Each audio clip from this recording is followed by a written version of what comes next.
முந்தைய சனிக்கிழமை வேலு நாச்சியாரையும் மருது பாண்டியரையும் இந்த நாட்டிற்கு தந்த தியாக பூமியாம் சிவகங்கை மாவட்டத்திலே முதல் ஆலோசனை கூட்டத்தை முடித்து தெய்வங்களான கிளைக்கழகத்துடைய ஆட்டத்திற்கு ஆளுங்கட்சியிலையும் இதே மாதிரி கூட்டம் நடத்தியிருக்கோம். சிறப்பு பேச்சாளர் பேசுற போது சேர் காலியா இருக்கும். ஆனா இப்போ அனைத்து இந்திய அண்ணா திராவிட முன்னேற்ற கழகம் எதிர்கட்சியாக இருந்தாலும் எப்ப சேர் காலியாக அங்க எப்ப உட்காரலாம் என்று காத்து கொண்டிருக்கிற வகையில இந்த கூட்டத்தை புரட்சி தமிழர் ஐயா எடப்பாடியார் அவருடைய வழிகாட்டுதலோடு ஆணி ஏற்று திருநெல்வேலி சீமைக்கு வரணும்னா ஒரு உற்சாகம். ஆனால் நடந்து முடிந்த சட்டமன்ற தேர்தலிலே தீர்ப்பை இந்த மக்கள் எப்படி வழங்கினார்கள், ஏன் வழங்கினார்கள், எதற்காக வழங்கினார்கள், யாருக்காக வழங்கினார்கள் என்று தீர்ப்பு வழங்கிய மக்களுக்கும் தெரியவில்லை, களத்தில் நின்ற நமக்கும் தெரியவில்லை. நடந்து முடிந்த சட்டமன்ற தேர்தலிலே திராவிட முன்னேற்ற கழகம் ஆளுகிற கட்சியாக இருந்து நாங்கள் 200க்கு மேலே வெற்றி பெற்று விடுவோம், 234 வெற்றி பெற்று விடுவோம். அதுல ஒரு அமைச்சர் சொல்றாரு 543 வெற்றி பெற்று விடுவோம் அப்படின்னு. 234 தொகுதி தான் கேட்குது. அப்படியா? அப்ப 234 ஜெயிச்சிருவோம்.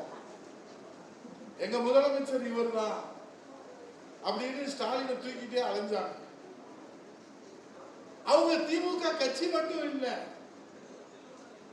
ஒரு 32 கூட்டணி. அவர் சொன்னார் கொள்கை கூட்டணி. ஸ்டாலின் சொன்னார் இது கொள்கை கூட்டணி.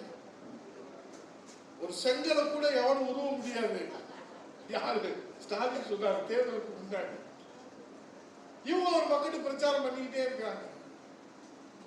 இன்னொரு புறத்தில் 4.5 ஆண்டு காலம் இந்த அன்னை தமிழகத்திற்கு கொரோனா வந்த போதும், வறட்சி வந்த போதும், வெள்ளம் வந்த போதும், மழை விளைந்தாலும் நிலை விளையாத மாணிக்க தலைவனாக, இருவரும் தெய்வங்களுடைய மறு வடிவமாக புரட்சி தமிழர் ஐயா எடப்பாடியார் அவர்கள் இந்த நாட்டு மக்களை தன் இதயத்திலே சுமந்தார்.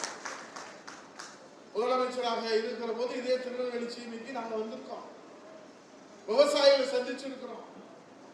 கொரோனா நோய் தொற்று உலகம் முழுவதும் பற்றி காட்டு தீயாக இருக்கிறது. தடுப்பூசி கூட கண்டுபிடிக்க முடியல. ஆராய்ச்சி நடந்துகிட்டே இருக்கு. நேற்று நம்ம பக்கத்தில் இருந்தவரை இன்னைக்கு காணும். என்னன்னு கேட்டா கொரோனாவில் செத்து போயிட்டாருன்றாங்க. பெத்த பிள்ளைய தாய் பார்க்க முடியாது, தாயை பிள்ளை பார்க்க முடியாத ஒரு நோய் தொற்று. என் வணக்கத்திற்குரியவர்களே, திருநெல்வேலி சீமையினுடைய விசுவாச தொண்டர்களே, கழகத்தின் காவல் தெய்வங்களே, அப்ப நான் தான் பேரிடர் மேலாண்மை துறை அமைச்சர். அதிகாரிகிட்ட முதலமைச்சர் எடப்பாடியார் சொல்றாரு, வருவாய் மாவட்டங்கள் அன்றைக்கு 32,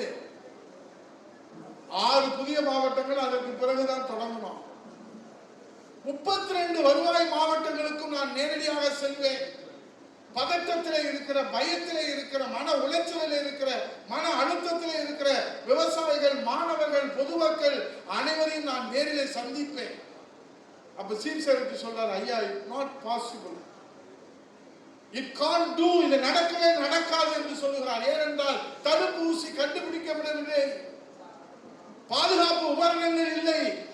அப்போது புரட்சி தமிழர் ஐயா எடப்பாடியார் சொன்னார், மிஸ்டர் சீஃப் செக்ரட்டரி, உங்களுக்கு நான் முக்கியம், ஆனால் எனக்கு இந்த தமிழ்நாட்டு மக்களின் உயிர் முக்கியம் என்று சொன்ன தலைவர் புரட்சி தமிழர் ஐயா எடப்பாடியார் அவர்கள். இப்ப யாரோ சோசல் விசில் இருக்காரு, விசில். அந்த கொரோனால அவர் வரவே இல்லைங்க. எங்கேயாவது திருநெல்வேலிக்கு வந்தாரா? ஏதாவது ஒரு ரொட்டி துண்டாலும் கொடுத்தாரா? எங்க ஆளு தச்சை ராஜா, சுதா பரமசிவம், சங்கரலிங்கம், மருது ராமசுப்ரமணி, வேலாயுதம், எல்லா பேரும் வீட்டுல காய்கறி இருக்கோ இல்லையோ வாங்கிட்டு வந்து தெரு தெருவா காய்கறி, தெரு தெருவா அரிசி, தெரு தெருவா கோதுமை. என் உயிர் போனாலும் பரவாயில்லை, இந்த தமிழ்நாட்டு மக்களின் உயிரை பாதுகாக்க வேண்டும் என்று நினைப்பவன் தான் உண்மையான அண்ணா திராவிட முன்னேற்ற கழக தொண்டர்கள் என்பதை அன்றைக்கு நிரூபித்து காட்டினார். இது வரலாறு. அப்படியே பாட்டு தான் பாடுறாங்க. ஒரு பேரே வரலாறு, அது சொன்னா தகராறுன்றான். உண்மையான வரலாறு இந்த தாய் தமிழகத்திலே 54 ஆண்டு காலம் அனைத்து இந்திய அண்ணா திராவிட முன்னேற்ற கழகத்திற்குத்தான் ஒரு தியாக வரலாறு. இன்றைக்கு அண்ணா திராவிட முன்னேற்ற கழகம் அங்க எனக்கு முன்னாடி சொல்ல சத்துணவு திட்டம் அப்படின்னு சொல்லி பார்த்தா நமக்கு புரட்சி தலைவர் ஞாபகத்துக்கு வருவாங்க. மடிக்கணினி திட்டம் அம்மா ஞாபகத்துக்கு வருவாங்க. குடி மராமத்து திட்டம் நம்முடைய புரட்சி தலைவர் எடப்பாடி ஞாபகத்துக்கு வருவார். சோசியல் விஷய சொன்னா என்ன ஞாபகத்துக்கு வருவார்? என்னைய விட தெளிவா இருக்கீங்க போல, ரொம்ப ரொம்ப தெளிவா இருக்கீங்க. அவங்கள சொன்னா அவங்களுக்கு ஞாபகம் இல்லை. இப்ப என்ன பிரச்சனைன்னா, அதாவது நானும் 4 தேர்தலில் அம்மா புண்ணியத்துல எடப்பாடி புண்ணியத்துல நின்றுருக்கேன். 3 தேர்தலில் தொடர்ந்து ஜெயிச்சிருக்கேன். 15 வருஷம் சட்டமன்ற உறுப்பினர், 10 ஆண்டுகள் அமைச்சராக இருந்திருக்கேன். 5 ஆண்டுகள் புரட்சி தலைவர் எடப்பாடியுடைய புண்ணியத்தினால எதிர்கட்சி துணைத் தலைவராக இருந்திருக்கிறேன். எல்லா தேர்தலையும் நமக்கு ஒரு பாடம் கிடைக்கும். இந்த தேர்தலில் என்ன பாடம்னு நமக்கும் புரியல, ஒன்றும் புரியல. என் தொகுதியில திருமங்கலம் தொகுதியில 2.5 லட்சம் பேர் இருக்கிறாங்க வாக்காளர். 1,10,000 குடும்பம், 436 வருவாய் கிராமம். ஒரு தெருவுக்கு ஒரு 50 தடவை போயிருப்பேன், குறைஞ்சபட்சம் ஒரு 100 தடவை போயிருப்பேன். போற போதெல்லாம் சொன்னாங்க, அண்ணே நீங்க கவலைப்படாம போகணும், நம்ம தான் வரப்போறோம், எடப்பாடியா தான் வரப்போறாரு, உதயகுமார் தான் வரப்போறாரு அப்படின்னு சொல்லியே அனுப்புனாங்க. நாங்களும் உற்சாகத்துக்கு ரொம்ப சந்தோஷம். அதுலயும் பாருங்க, இந்த ஆரத்தி எடுக்கிற கொடுமை இருக்க, ஒரு ஊர்ல ஊராட்சிக்கு போனா அங்க ஒரு 2000 ஓட்டு இருக்கும். நம்மளால 5000 பேர் நிறுத்தி வச்சிருப்பாங்க. நான் பக்கத்துல கூப்பிட்டு, ஏன்னா 5000 பேர் நிக்கிறாங்களே, இங்க 2000 ஓட்டு தானே இருக்கு, எல்லாரும் நமக்கே வந்துட்டாங்களா, அப்படியே வந்தாலும் 2000 பேர் தானே. இல்ல அண்ணன் மனசு கோணக்கூடாதுன்றதுக்காக பக்கத்து தொகுதியில இருந்து கூப்பிட்டு வந்து நிறுத்தி வச்சிருக்காங்க. அவன் எனக்கு அழுத்தி இருக்க, நான் அவங்களுக்கு எனக்கு பொட்டு வைக்க, அவங்களுக்கு நன்றி சொல்ல. இப்ப இந்த பக்கத்துல போய் ஸ்ரீநாத்னு ஒரு அமைச்சர் ஜெயிச்சதுக்கு அப்புறம் போய் நன்றி சொன்னாருங்க. எனக்கு வாக்களித்த மக்களுக்கு அவன் பக்கத்துல இருக்க சொல்றான், இது நம்ம தொகுதி இல்லைன்னு, தூத்துக்குடி இல்லைன்னு, இது திருச்செந்தூர், அப்படியா விட்டா எல்லாத்துக்கும் சொல்லுவோம். இன்றைக்கு நடைபெற்ற இந்த சட்டமன்ற தேர்தல் தீர்ப்பு என்பது எந்த கோயில வேண்டுமானாலும் நான் சத்தியம் செய்து சொல்லுகிறேன், இது நிஜமல்ல, ஒரு நிழல், இது உண்மை அல்ல, ஒரு மாயை என்பதை எங்கு வேண்டுமானாலும் சொல்லலாம். என்ன வரலாறு இருக்கிறது? ஜோசப் விஜய் அவர்களே, இந்த அன்னை தமிழகத்திலே ஒவ்வொரு ஆண்டும் பேரிடர் வருகிற போது நீங்கள் நடிப்பை தள்ளி வைத்து விட்டு இந்த மக்களுக்காக, இந்த தாய்நாட்டு மக்களுக்காக, தவிக்கிற மக்களுக்காக, துடிக்கிற மக்களுக்காக, கண்ணீர் விழிக்கிற மக்களுக்காக, கண்ணீரை துடைப்பதற்காக எந்த களத்திலாவது நீங்கள் நின்றது உண்டா? காவிரி உரிமைக்காக போராடியது உண்டா? முல்லை பெரியாருக்காக போராடியது உண்டா? இந்த தாமிரபரணி ஆற்றை காப்பாற்றுவதற்காக நீங்கள் குரல் கொடுத்தது உண்டா? ஒரு மண்ணாங்கட்டியும் கிடையாது. 2 வருஷம் ஆச்சு அந்த கட்சி ஆரம்பிச்சு. அந்த கட்சிக்கு வரலாறு இல்லை, அரசியல் பின்புலம் இல்லை. நான் இங்க இருக்கிற உண்மையான தொண்டர்களை கேட்கிறேன், தமிழ்நாட்டு மக்களை கேட்கிறேன், ஊடக மக்களை கேட்கிறேன். நான் இப்ப வறுமையில் இருக்கேன், நேர போய் மேஸ்திரியை பார்த்து, ஐயா நான் வறுமையில் இருக்கேன், சாப்பாட்டுக்கே வழி இல்லை, எனக்கு ஒரு கொத்தனார் வேலை, சுமந்தார் வேலை போட்டு கொடுங்கன்னு சொன்னா அவர் என்ன கேட்பார்? தம்பி உன்னை பார்த்தா பாவமாத்தான் தெரியுது, ஆனா ஒரு முன் அனுபவம் இருந்தால்தான்ப்பா இந்த வேலை உனக்கு கொடுக்க முடியும்னு சொல்லுவார். பலசரக்கடை பெட்டிகளில போய் பொட்டலம் அடிக்கிறதுக்கு என்னை சேர்த்துக்கணும்னு சொன்னா அங்க எனக்கு முன் அனுபவம் இருக்கான்னு கேட்கிறாங்க. எந்த இடத்துலயாவது எங்கேயாவது போய் வேலை கேட்டா முன் அனுபவம் இருக்கான்னு கேட்கிறாங்க. ஆனா 8 கோடி மக்கள் இருக்கிற இந்த அன்னை தமிழகத்தை வழிநடத்துகிற முதலமைச்சர் பொறுப்பை எந்த பயிற்சியும் இல்லாமல், அனுபவம் இல்லாத ஜோசப் விஜய் என்கிற ஒருவரிடத்தில் இந்த தாய் தமிழ்நாட்டு மக்கள் தூக்கி கொடுத்திருக்கிறார் என்று சொன்னால் இது நிஜமல்ல, உண்மையிலேயே நிழல், ஒரு மாயை என்பதை நீங்கள் நிரூபித்து காட்டுகிற வகையிலே வருகிற அம்பாசமுத்திரத்திலே இடைத்தேர்தலிலே இரட்டையிலே 1 லட்சம் வாக்கு வித்தியாசம்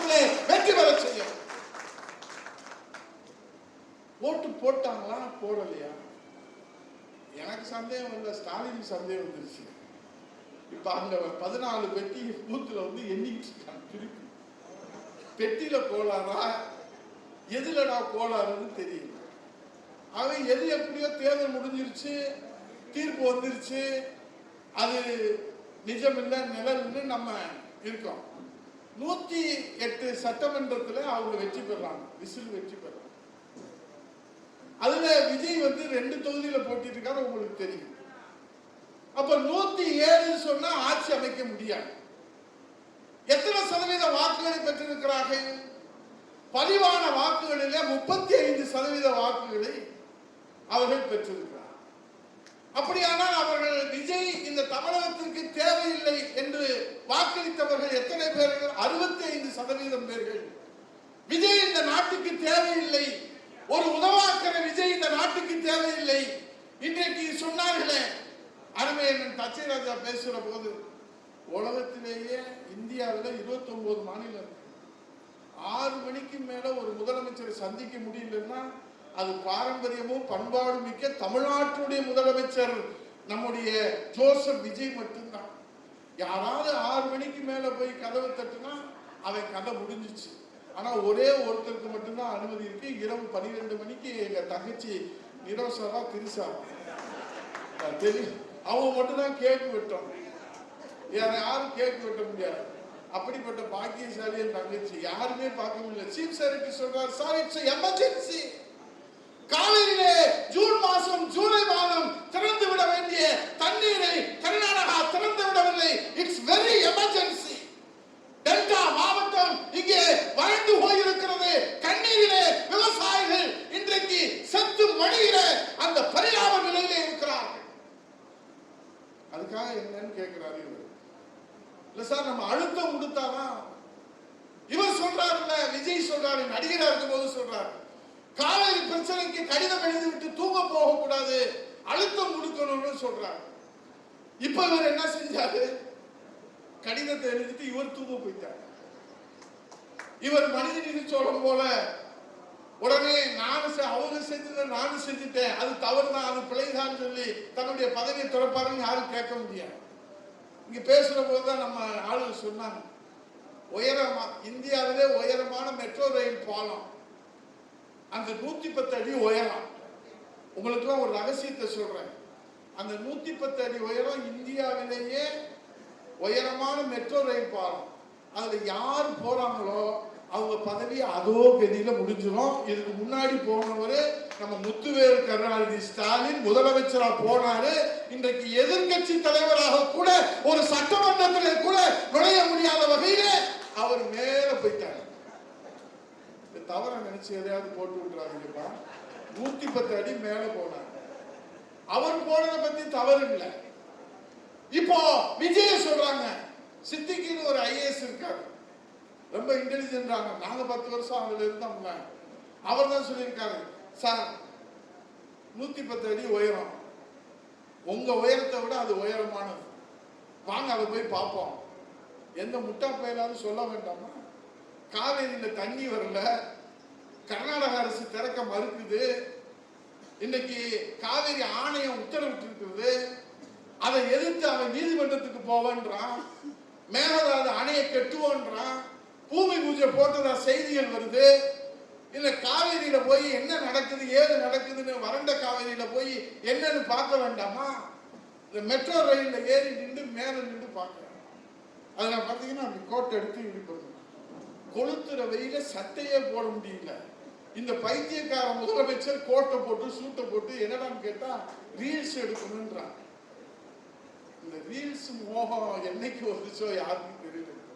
இந்த புஷி ஆனந்த்னு ஒருத்தர் இருக்காரு, அவர் தான் நீர்வளத்துறை அமைச்சர். அவர்கிட்ட கேட்கிறாங்க, ஐயா மேகதாது அணை கட்டுறாங்களே, ஐயா காவேரியில தண்ணியை திறந்து விடலையே, ஐயா கோர்ட்டுக்கு போவீங்களா, ஐயா விஜய் கர்நாடகத்துக்கு போறாரா? அமெரிக்க பத்திரிகை கேட்கணும், இவர் யாருக்கு? உடனே அவர் நேர போனார் கூவாத்துக்கு. ஏன்னா கேள்வியா கேட்டுக்கிட்டே இருக்காங்க. கூவாத்துக்கு போனார். டக்குன்னு டிராபிக் ஜாம் ஆயிடுச்சு, இறங்கினாரு, 2 வீலர் எடுத்தாரு, ஜல்லுன்னு போனார். எதுக்கு எஸ்கார்டு கொடுத்துருக்குறாங்க? டிராபிக்கை விளக்குறது. அதெல்லாம் அதுல வந்து ரீல்ஸ் வராது. உடனே டூ வீலர் எடுத்தாலும் விறுவிறுன்னு போனார். அவர் மட்டும் பேண்ட் ஷர்ட்டை போட்டு நிற்கிறார். இப்படியே கூவத்தை பார்த்த மாதிரி நானும் பார்க்கிறேன். அது கீழே போட்டிருக்காங்க, கூவத்தை ஆய்வு செய்த நீர்வளத்துறை அமைச்சர். ஏட்டா அங்க வறண்டு போய் கிடக்குது, அங்க வச்ச போய்க்கொள்ள இதையாவது பார்த்தியா அப்படின்னு பார்த்தா, அப்பதான் நான் கேட்டேன், என்னடா ஆய்வு பண்றான் அப்படின்னு கேட்டேன். எனக்கும் தெரியலங்க அப்படின்றாங்க பிடபிள்யூடி அதிகாரி. அவங்கள்ட்ட கேட்கிற போன் பண்ணி, ஏன் அந்த கூவத்தை நீங்க பார்த்தீங்களே, வடகிழக்கு பருவமழை வருவதற்கு முன்பாக கூவாரை பார்க்குறீங்களே, என்னடா அர்த்தம்? இப்ப நாங்க ஆய்வு பண்ணியிருக்கோம், 10 ஆண்டு அமைச்சரா இருக்கோம். நாங்க போகும்போது தாசில்தார் இருப்பாரு, வருவாய்த்துறை இருப்பாரு, வேளாண்மை சொல்லுவாரு, ஆனா என் இதை வந்து தனி தாலுகா ஆக்குங்க, இல்ல கோட்டம் ஆக்குங்க, அல்லது எங்களுக்கு மகளிர் உரிமைத்தொகை கொடுங்க, அல்லது எங்களுக்கு முதியோர் ஓய்வுத்தொகை கொடுங்க அப்படின்னா தாசில்தார் இங்க வாங்கம்மா, விஓ இங்க வாங்கம்மா, இங்க வாங்க, கலெக்டர் வாங்க, கூடுதல் கலெக்டர் வாங்க, என்ன பிரச்சனைன்னு கேளுங்க, அதுக்கு தீர்வு காணுன்னு சொல்லுவோம். அப்ப கூவார போய் இந்த தாமிரபரணி ஆறா நான் மட்டும் நின்று பார்த்தோம்னா பக்கத்து மாநிலத்துக்காரன் என்னைய பைத்தியம் நினைக்க மாட்டானா நினைப்பானா? பிடபிள்யூடி அதிகாரிக்கு கேட்கிறோம். அவன் சொல்றான், ஏன் அங்க போய் நிக்கிறாங்கன்னா, எங்க ஆய்வுனா அவர் என்கிட்ட கேள்வி கேட்கணும், நான் பதில் சொல்லணும். அவர் அங்க நிக்கிறாரு, நான் இங்க நிக்கிறேன், அவங்க கட்சிக்காரத்தை கேட்கிறேன், இது என்னைய ஆய்வுன்னா? யோ, நீ இதுவரைக்கும் செஞ்சது ரியல் ஆய்வு, எங்க அண்ணன் செய்யறது ரியல் ஆய்வு. ரியல் ஆய்வுக்குலாம் மக்கள் ஓட்டு போட மாட்டாங்க, ரியல் ஆய்வு தாண்டா ஓட்டு போடுவாங்க. அதை தெரிஞ்சதுனால தாண்டா புசி ஆளுங்க அங்க தனி காட்டு சிங்கமா இருக்கு. அதுல ஒரு பாட்டு போடுறான், ராசாதி ராசா அப்படின்னு ஒரு பாட்டு வர போறேன், பார்க்க முடியல, நெஞ்செல்லாம் வலிக்குதுங்க. அதான் ரீல்ஸ்.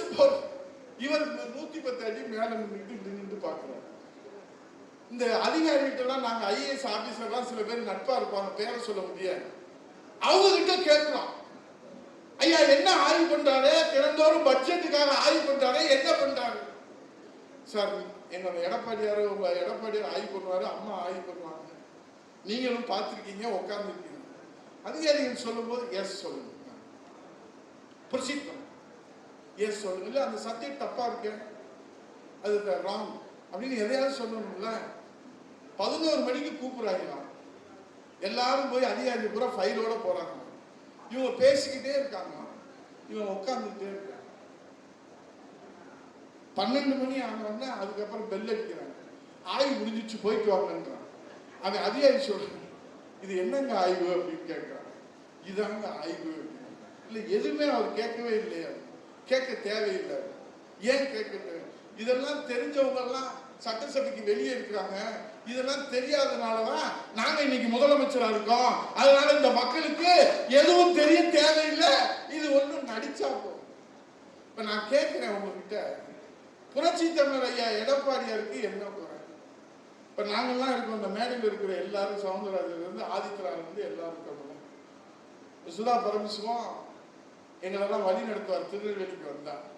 ஒரு மத்தியானம் ஒரு 2 மணி ஆயிடுச்சுன்னு வச்சுக்கோங்களேன், அவர் கூட ஒரு 500 பேர் இருக்கோம்னு வச்சுக்கோங்க. மற்ற தலைவர்லாம் என்ன செய்வாங்க, கும்பிட்டுட்டு, இந்த தங்கச்சிகளுக்கெல்லாம் தெரியும், கும்பிட்டுட்டு போய் சாப்பிட்டு வீட்டு வாங்கன்னு சொல்லுவார். இவர் என்ன தெரியுமா சொல்லுவார், தச்சை ராஜா 500 பேர் என் கூட இருக்கிறாங்க, அவ்வளவு பேருக்கு நீ சாப்பாடு ரெடி பண்ணு, நான் அவங்க கூட தான் உட்காந்து சாப்பிடுவேன்னு. அவர் என்ன சாப்பிட்றாரோ அதை தன்னோடு இருக்கிற தொண்டர்களுக்கு பகிர்ந்து சாப்பிடுகிற சமதர்மத்தினுடைய அடையாளமாக புரட்சி தமிழர் ஐயா எடப்பாடி. யார் வேணாலும் எப்ப வேணாலும் போய் பார்க்கலாம். தங்கச்சி ஒரு புத்தகம் வெளியிட்டாங்க எடப்பாடியாரை பத்தி. புத்தகம் வெளியிடுறதுக்கு இன்னைக்கு ஒருத்தர் அப்பாயின்மெண்ட் கேட்டு பைத்தியமே பிடிச்சு போச்சு ஒருத்தருக்கு. அது யாருன்னு நான் சொல்ல வேண்டியதில்லை, உங்களுக்கே தெரியும். உடனே அப்பாயின்மெண்ட் உடனே வெளியிட்டாங்க. இந்த திருநெல்வேலியில தான் விசுவாசத்துக்கு விருதும் கிடைக்கும், துரோகத்துக்கு செருப்படியும் கிடைக்கின்றதை நிரூபிச்ச மாவட்டம் நம்முடைய திருநெல்வேலி மாவட்டம். விசுவாசத்துக்கு விருது கொடுப்பீங்க, துரோகத்துக்கு செருப்படியும் கொடுப்பீங்க. ஆக புரட்சி தமிழர் ஐயா எடப்பாடியார் அவர்கள் எத்தனை பேர் இருந்தாங்க, இந்த திருநெல்வேலிக்கு வரும்போது நாங்களும் வருவோம். போன வாரம் தான் வந்திருப்பாரு, ஒரு 2000 பேர் வரிசையா நிறுத்தி வச்சிருப்பாங்க. சுதா பரமேஸ்வரன், சங்கரிங்க, ஜனார்தன், காமராஜ், சுப்பிரமணி, தச்சை ராஜா. மறுபடியும் வண்டியில வரும்போது ஒரு காதை கிடிப்பாரு, அண்ணே என்னண்ணே தச்சை ராஜான்னு ஒரு 2000 பேர் நிறுத்தி வச்சிருக்காருங்க. சரி என்ன செய்யலாம்? வண்டியை வேற பேருக்கு திருப்பிடலாமா? உடனே அவர் சொல்லுவாரு, எத்தனை பேர் இருந்தாலும் அத்தனை பேர் இடத்திலும் கீழே இறங்கி ஒரு சக குடும்ப உறுப்பினரை போல, ஒரு தாய் போல், தந்தை போல், ஆசானை போல், தலைவனை போல், ஆண்டவனை போல் ஆதரித்து அத்தனை பேர் இடத்திலும் மரியாதை செலுத்தி விட்டுத்தான் அந்த இடத்தை விட்டு செல்லும். எல்லாரும் சொன்னாலும் கேட்பார். எங்க அண்ணன் முருகேசன் சொன்னாலும் கேட்பார். இவர் எங்க அண்ணன் மாநில செயலாளர். ஏன்னா திரைப்படத்தை பத்தி அவருக்கு தான் தெரியும். விஜய் வச்சு நிறைய திரைப்படம் எல்லாம் எடுத்திருக்காரு. என்னமோ திரைப்படத்துல எல்லாம் ஓசியா நடிச்ச மாதிரியே, தியாகி மாதிரியே பேசுறான்.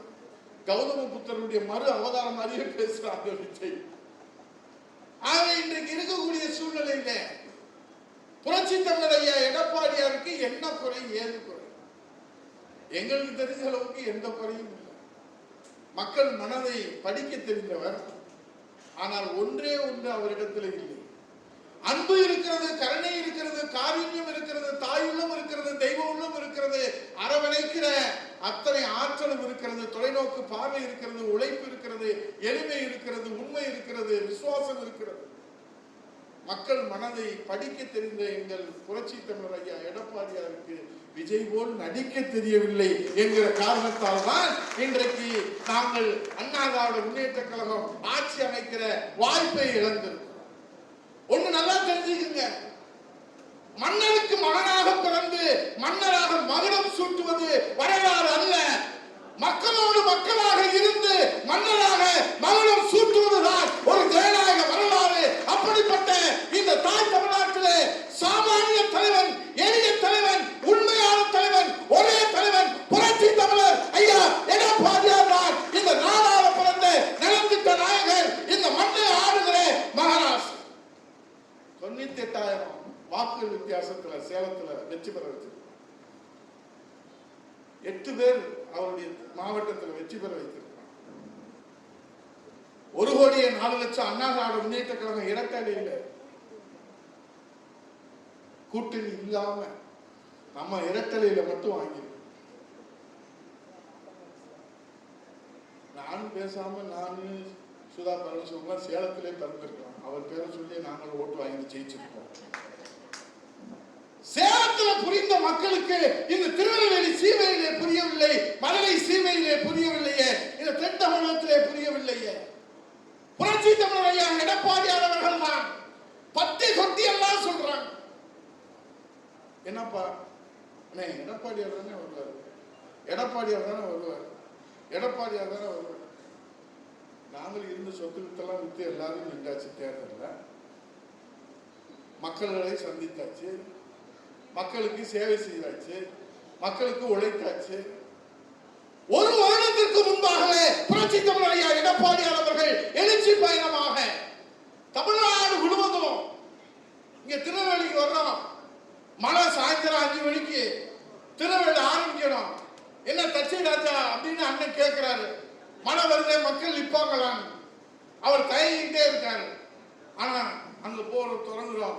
திருநெல்வேலியில பார்த்தா மக்கள் வெள்ளம், அந்த மழை வெள்ளத்தை விட எடப்பாடியார் வாழ்க, புரட்சி தலைவர் எம்ஜிஆர் வாழ்க, புரட்சி தலைவர் அம்மா வாழ்க என்று எங்களுக்கெல்லாம் பயங்கர சந்தோஷம்.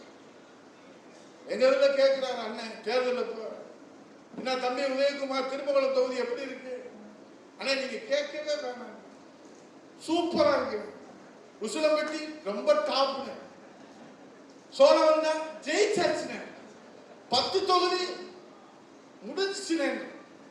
தென் மாவட்டம் எப்படி இருக்கு? அண்ணே கன்னியாகுமரியில இருந்து ஆரம்பிச்சீங்கன்னா ஒரு பயம் உள்ள நுழையவே முடியாது.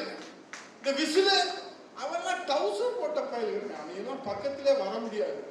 ரைட், நல்லா பாத்துக்கப்பா, எல்லாம் பிரச்சாரம் எல்லாம் பண்ண சொல்லுங்க, வேட்பாளர் எல்லாம் பண்ண சொல்லுங்க, எல்லாம் பண்ண சொல்லுங்க. டாப்பா போய்கிட்டு இருக்குன்னு அப்படி. அப்புறம் ராத்திரியில அவருக்கு தூக்கம் வர திரும்ப போன் பண்ணுவார். இப்பதான் சுதா பரமசிவத்தை கேட்டேன், டைட்டா இருக்கின்றார். அந்த ஆள் எப்பயுமே அப்படித்தான், அது சீட்டு கொடுக்கல இல்ல, அப்படித்தான் பேசுவார். நமக்கு தோணா இருக்கு. இல்லப்பா கல்லூரி வேலைக்கு கேட்டப்பா ரொம்ப இறுக்கமா இருக்கு, கொஞ்சம் வேலை பார்க்கணும்னு சொல்றேன். அவரு சீட்டு கேட்டாரு, கொடுக்கலன்னாலும் அப்படித்தானே சொல்லுவாரு. இல்லப்பா எப்படி வந்துருமா, எப்படி செந்தமிழகம் எப்படி இருக்கு, நீங்க வாங்க சேலத்தை பாருங்களேன். நீங்க தானே முதலமைச்சர். இந்த தாய் தமிழ்நாட்டு மக்களும் விவசாயிகளும் இளைஞர்களும் ஆல் பாஸ் முதலமைச்சர் என்று இந்த அன்னை தமிழகத்தில் இளைஞர்களாலே மகனம் சூட்டப்பட்ட ஒரே முதலமைச்சர் புரட்சி தமிழர் ஐயா எடப்பாடியார். எல்லாரும் சொன்னாங்க, நாங்களும் சொல்லிவிட்டோம். எண்ணி பார்க்கிறோம், பாலம் பாலமா பிளக்குறாங்க. 500 ஓட்டு இருக்குன்னா 300 ஓட்டு நமக்கு போடுறாங்க, 200 ஓட்டு அங்கிட்டு போடுறாங்க. என்னடான்னு கேட்டா, என் தங்கச்சி சொல்லுச்சு, என் பேரன் சொன்னா, என் பேத்தி சொன்னா, என் குழந்தை சொன்னா, நான் போறதுல தானே உதயகுமார் தோத்து போயிட போறேன். ஆனா சண்டால இப்படியே எல்லாரும் நினைச்சு தண்ணியை ஊத்திட்டீங்கடா பாருங்க. பாலை ஊத்த வேண்டிய இடத்துல அவங்க சொல்ற முடிஞ்சதுக்கு அப்புறம் அழுவாது. நான் எங்கடா அழுதே? அழுவே இல்ல, அழுகாதீங்க, தைரியமா என்னை மன்னிச்சுங்க. ஏன்டா ஒன்னு ஏன்டா மன்னிக்க, கூட இருப்பாங்க. 3 வேளை நான் தான் சாப்பாடு போட்டு வச்சிருக்கேன்.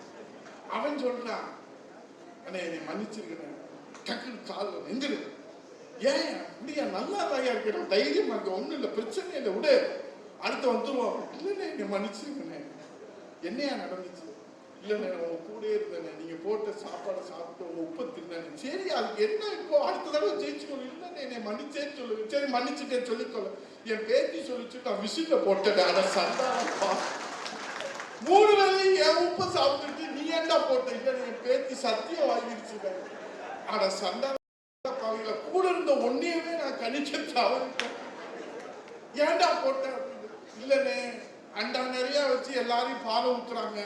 தொகுதியில நீங்க எவ்வளவு செஞ்சிருக்கீங்க? ஆமா எவ்வளவோ செஞ்சிருக்கேன், என்னமெல்லாம் செஞ்சிருக்கிறேன், போராடி இருக்கிறேன், கேஸ் போட்டிருக்கேன், ஜெயில போயிருக்கேன், எல்லாம் பண்ணி இவ்வளவு செஞ்சதுல எல்லாரும் பால் ஊத்தும் போது நான் ஒரு சொம்பு தண்ணி ஊத்துறதுதான் அதுல குறைஞ்சு போச்சா? ஆனா பாவில எல்லா பேரும் இப்படியே நினைச்சு பாலை ஊத்துற போது தண்ணியை ஊத்திட்டாங்க. திறந்து பார்த்தா பாலே இல்லை. எனக்கு பால் ஊத்திட்டு அங்க தண்ணியை ஊத்தி விட்டாங்க. சண்டால பால். நாங்க தோத்ததை பத்தி கூட கவலைப்படுறோம். ஆனா அந்த மனுஷன் புரட்சி தமிழர் எடப்பாடியார் 24 மணி நேரத்துல 20 மணி நேரம் இந்த அன்னை தமிழக மக்களுக்காக தன்னை அர்ப்பணித்து உழைத்த அந்த உத்தம தலைவரை இன்றைக்கு நாம முதலமைச்சர் அரியணையிலே உட்கார வைத்திருக்க வேண்டும். இன்னைக்கு உட்கார வச்சிருந்தா மகளிர் உரிமை தொகை, பயிர்க்கடன் கேட்டு விவசாயிகள் கண்ணீர் வடிக்கிறார்கள். இன்னைக்கு ஒரே 5 ஆண்டுகளில் வரலாற்றுல இனிமேலும் சரி இதுக்கு முன்னாலும் சரி 2 முறை பயிர்க்கடன் விவசாயிகளுக்கு தள்ளுபடி செய்த ஒரே அரசு அம்மாவுடைய அரசு, எடப்பாடி அரசு. ஒரு முறை இன்னைக்கு அவனால தள்ளுபடி பண்ண முடியல. ஆனா அவனுக்கு தள்ளுபடி பண்றேன்னு சொன்னான். இன்னைக்கு மின்சார கட்டணம் என்னாச்சு? எவ்வளவு உயர்ந்து போயிருக்குது. இன்னைக்கு கூட நிர்மல்குமார் இங்க வந்திருக்கிறார். இங்க பேசும்போது சொன்னாங்க, அதிமுகவில் 80% வந்துட்டாங்க, 90%. இது சதவீத கணக்கு இல்லையா? ரத்தமும் வேர்வையும் விசுவாசமும் கொண்டிருக்கிற அனைத்து இந்திய அண்ணா திராவிட முன்னேற்ற கழகத்தை விசுவாசத்தாலே எவனாலும் மதிப்பீடு செய்ய முடியாது. அவன் வரலாறு என்ன தெரியுமா? அந்த தம்பி நம்ம ஊருக்கார தம்பி தான், மதுரைக்கார தம்பி தான், உசுலமட்டிக்கார தம்பி தான். 5 வருஷத்துல 5 கட்சிக்கு போன அம்மாவாசை இந்த நிர்மல்குமார். அவர் அண்ணா திராவிட முன்னேற்ற கழகத்துடைய வரலாறு பேசுறாரு. என்ன செய்யறது? நாங்க தோத்து போயிட்டோம். அதனால நீ பேசுறதெல்லாம் நாங்க கேட்க வேண்டியது. இதே எங்கள் புரட்சி தமிழர் ஐயா எடப்பாடியார் அவர்கள் முதலமைச்சர் அரியணையிலே அமர்ந்திருந்தால் என்ன மறுபடியும் அள்ளி அள்ளி மக்களுக்கு கொடுப்பாரு. ஒன்ன திட்டம், என்ன திட்டம்? கொரோனா வருது, வெள்ளம் வருது, காப்பீடு இழப்பீடு கொடுத்துக்கிட்டே இருக்கிறார் மனுஷன். அவருக்கு பலனடையானவங்க யாராவது இந்த தமிழ்நாட்டில் இருக்காங்க? நான் சத்தியம் சொல்லி சொல்றேங்க. இந்த ஜோசப் விஜய் வரட்டும், ஸ்டாலின் வரட்டும், யார் வேணாலும் வரட்டும், சீமான் வரட்டும், யார் வேணாலும் வரட்டும், 5.5 கோடி வாக்காளர்களிலே அதிகமாக நன்மை அடைந்த முதலமைச்சர் யார் என்று கேட்டால் நான் சத்தியம் செய்து சொல்வேன், அது நாடாள பிறந்த நலத்திட்ட நாயகர், மண்ணை ஆள பிறந்த மகாராஷ்டிரன் புரட்சி தமிழர் ஐயா எடப்பாடியார் என்பதை எவராலும் மறுக்க முடியாது. இது கடவுள் நாங்க கேட்போம். ஆனா 7.5% உள் இடஒதுக்கீடு புரட்சி தமிழர் இளைஞர் அம்மா அவர்கள் 69% இடஒதுக்கீடை கொடுத்து இந்திய அரசின் அமைப்பு சட்டத்திலே 9வது அட்டவணையில் இடம்பெற செய்த சமூக நீதி காவலர். அவருடைய மறு வடிவமாக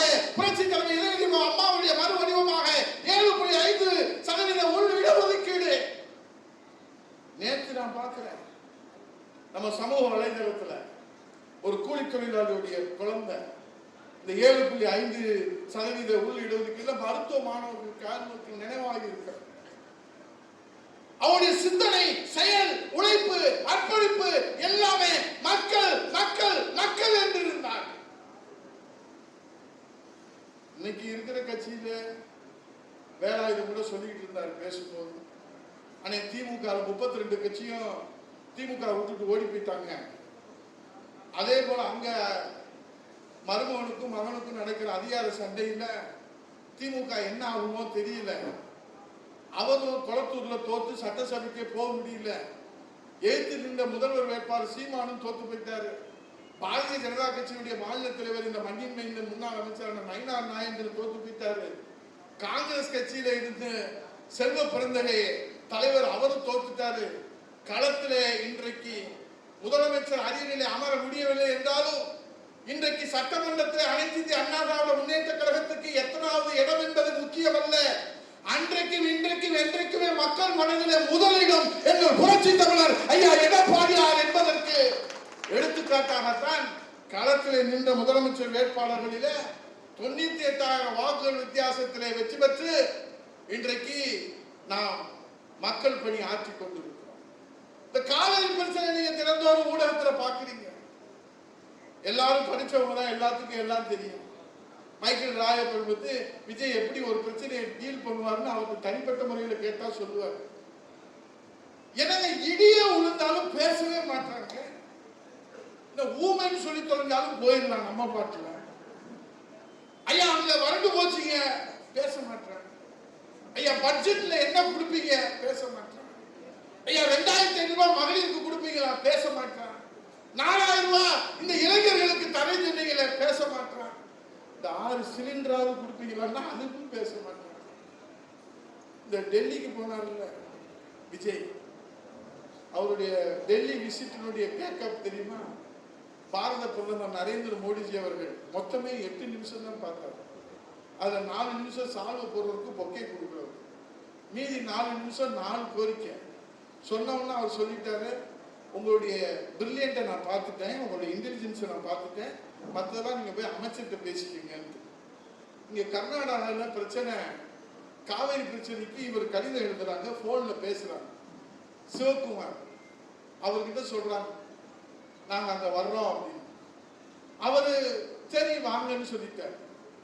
அதுக்கப்புறம் தான் அவங்க எல்லாம் அங்க இருக்கிறவங்க எல்லாம் சொல்லியிருக்காங்க, உங்க தரம் என்ன, உங்க தகுதி என்ன, உங்க உயரம் என்ன, உங்க அனுபவம் என்ன, நீங்க போய் தமிழ்நாட்டு முதலமைச்சரை சந்திக்கலாம். ஆமா நான் தெரியாம சொல்லிட்டேன். உடனே அவர் ஒரு கூட்டத்தை போட்டுட்டு தமிழ்நாட்டு முதலமைச்சர் கர்நாடகாவுக்கு இப்போதைக்கு வர வேண்டாம்.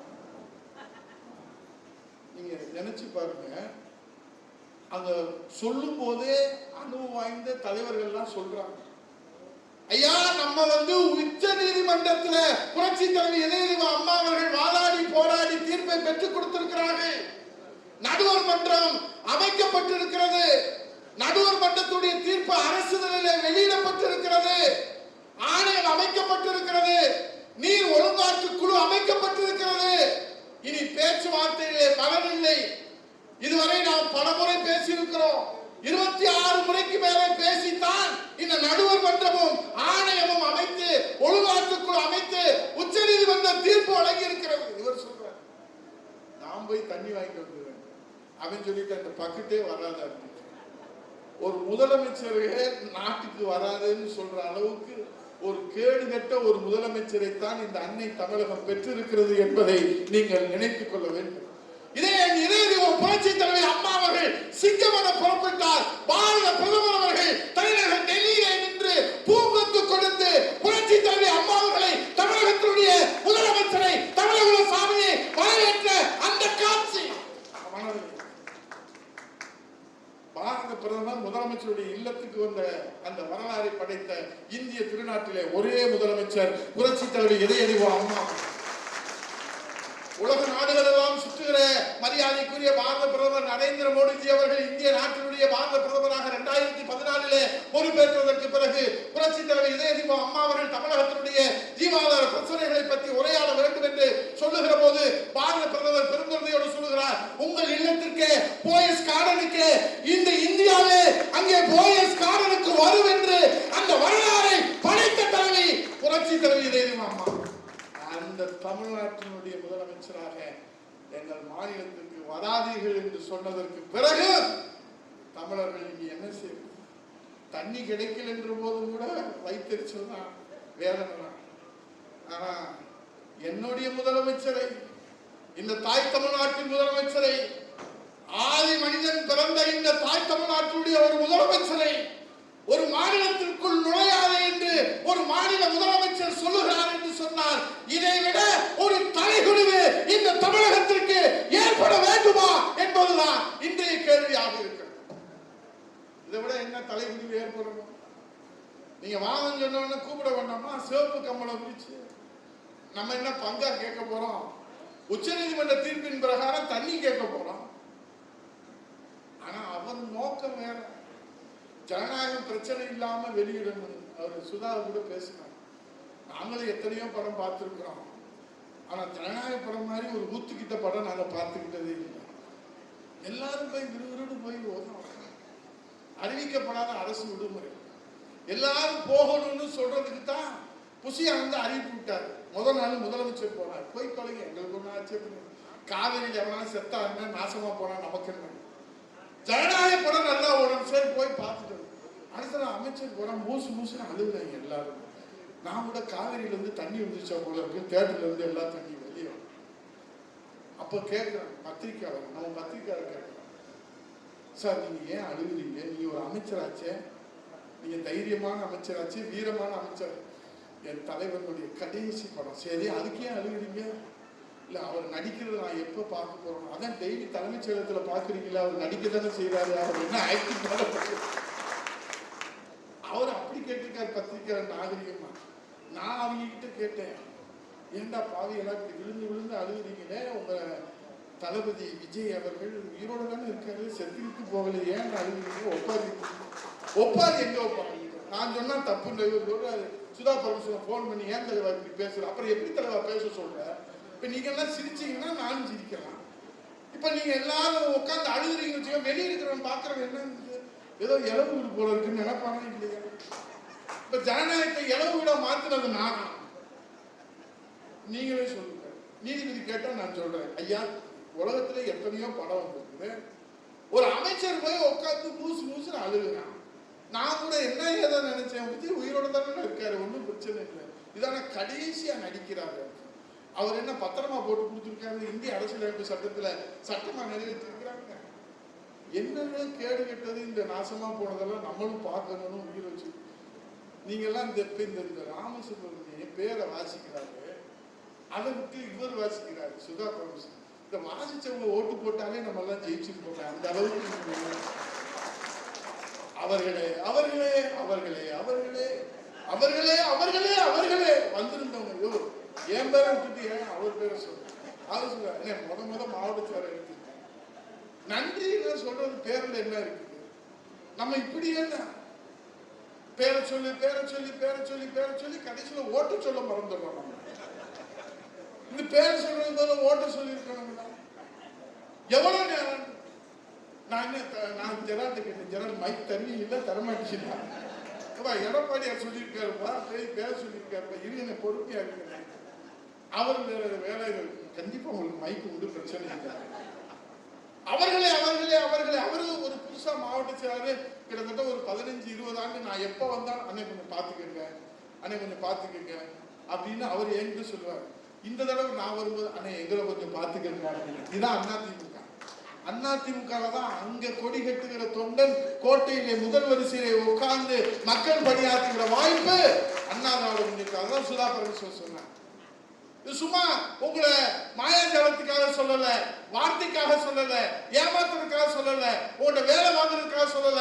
உங்கள் மத்திய நின்று பேசிக் கொண்டிருக்கிற ஒரு சாதாரண கிளை செயலாளருடைய மகனான இந்த உதயகுமார் 15 ஆண்டுகள் சட்டமன்ற உறுப்பினர், 10 ஆண்டுகள் அமைச்சர், சட்டமன்ற எதிர்க்கட்சி துணைத் தலைவர் என்கிற நான் கனவுடும் எதிர்பார்க்காத என் பிறவி பயனை அடைகிற முதலமைச்சருக்கு அருகிலேயே, ஒரு பொதுச் செயலாளருக்கு அருகிலேயே, ஒரு கிளை செயலாளர் மகனை அருகிலே உட்கார வைத்திருக்கிற ஜனநாயக கட்சி அனைத்து இந்திய அண்ணா திராவிட முன்னேற்ற கழகம் ஜனநாயக கட்சி.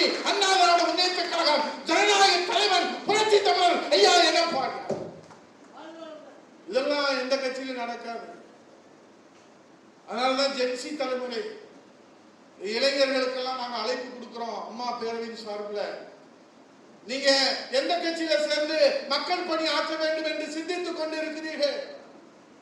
ஜென்சி தலைமுறையை, இளைய தலைமுறையை இன்றைக்கு இன்ஃப்ளூயன்சர்ஸை வைத்து நரேட்டிவ் செட் பண்ணி கண்டென்ட் கிரியேட்டர்ஸ் வச்சு இன்ஸ்டா போடுறது, ரீல்ஸ் போடுறது, வீடியோ போடுறது இல்ல அரசியல். மக்களின் நாடி துடிப்பு அறிந்து களத்தில் நின்று மக்களை தோளோடு தோள் சுமப்ப வந்தால் மக்கள் பணியிலே அண்ணா திராவிட முன்னேற்ற கழகத்துடைய விசுவாச தொண்டன், புரட்சி தமிழரின் தொண்டன், புரட்சி தமிழ் அம்மாவின் தொண்டன், புரட்சி தமிழர் ஐயா எடப்பாடி அவருடைய தொண்டன். மற்ற கட்சிகள்னா என்ன சொல்றோம்? அதுக்குன்னு ஒரு 2000 பேர் சம்பளம் கொடுத்து வச்சிருக்காங்க. அவனுக்கு அதான் வேலை. பார்த்தீர்களா பார்த்தீர்களா எவ்வளவு அழகாக நடக்கிறார். அவர் தச்சைராஜா அவர் பாட்டில் உட்கார்ந்து இருப்பார். அவர் ஒரு 5 பேர்த்த செட் பண்ணி பார்த்தீர்களா பார்த்தீர்களா எவ்வளவு அழகாக உட்கார்ந்து இருக்கிறார். அப்பதான் எல்லாரும் பார்க்கிறார். அப்படியா உட்கார்ந்து அவர் கை வைத்திருக்கிற அழகு என்ன, அவர் சிரிக்கிற அழகு என்ன, பக்கத்தில் இருக்க அவர் துண்டு போட்ட அழகு என்ன. எப்பயுமே அவர் துண்டு போடுவார்னா அவருடைய பொன் சிரிப்புக்கு ஈடு இணையே. இப்படிப்பட்ட ஒருவரை மாவட்ட செயலாளராக இந்த திருநெல்வேலி மாவட்டம் பெற்றிருக்கிறது. இது திருநெல்வேலி சீமைக்கே பெருமையா அல்லது தச்சை ராஜாவுக்கு பெருமையா? அப்படிப்பட்ட ஜோசப் விஜயை இந்த தமிழ்நாடு பக்கத்தில் இருக்க பார்க்கிறோம். எனக்கு தெரியுது அது ஒரு மாய பிம்பத்தை கட்டமைக்கிறாங்கன்னு தெரியுது. ஆனா இந்த ஜென்சி தலைமுறை, இளைய தலைமுறைக்கு தெரியல. இந்த கரூர் சம்பவத்தை சொன்னாங்கல்ல, 41 பேர் செத்து போனாங்க. நம்மலாம் என்ன செய்வோம்? போகும்போது ரோட்ல ஒரு விபத்து நடந்தா கூட கார்ல இருந்து கீழே இறங்கி அவனுக்கு தண்ணி கொடுங்க, ஃபர்ஸ்ட் எய்ட் கொடுங்க, ஆம்புலன்ஸை கூப்பிடுங்க, போய் ஆஸ்பத்திரியில் சேர்த்து விட்டுட்டு தான் நம்ம போவோம். இதான தமிழருடைய மனிதாபிமானம். ஆனா விஜய் அவர்கள் அவரை பார்க்க வந்த 41 பேர்கள் செத்து மடிந்தது அந்த செய்தி வந்தவுடனே தாம்பாருங்க ஓட்டம் திரும்பவே இல்லைங்க. அது அந்த பேக்ல என்ன வச்சிருக்கான்னு தெரியல. அதுதான் ரீல்ஸ் போடுறாங்க. அதை போட்டுக்கிட்டு கடை ஓடினார் ஓடினார் ஓடினார். வாழ்க்கையின் ஓரத்துக்கே ஓடினார். எல்லாம் ஓடியே போயிட்டாங்க. அது 41 பேரு ஈவச்சடங்குல கூட எந்த கட்சிக்காரனும் தாவேக கட்சிக்காரன் யாராவது ஒருத்தி அதுல பங்கேற்றீங்களா? அவர்களுக்கு இறுதி மரியாதை செய்தீர்களா? அவருடைய ஆன்மா அவங்களை சும்மா விடுமா? இன்னைக்கு ஊரா வெட்டி நெய்யில ஸ்வீட் செய்யாதீங்கன்னு விஜய் சொல்றாங்க. அரசு வேலையை கொடுத்து தாவேக கட்சியை வளர்க்க நினைப்பது என்ன நியாயம் என்று இந்த தமிழ்நாட்டு மக்கள் கேட்கிறார். அவன் ஜென்சி தலைமுறையை நீங்கள் தெரிந்து கொள்ள வேண்டும். ஒரு மனிதனுடைய சுயரூபம், ஒரு மனிதனுடைய சுயரூபம் எப்போது வெளிவரும்?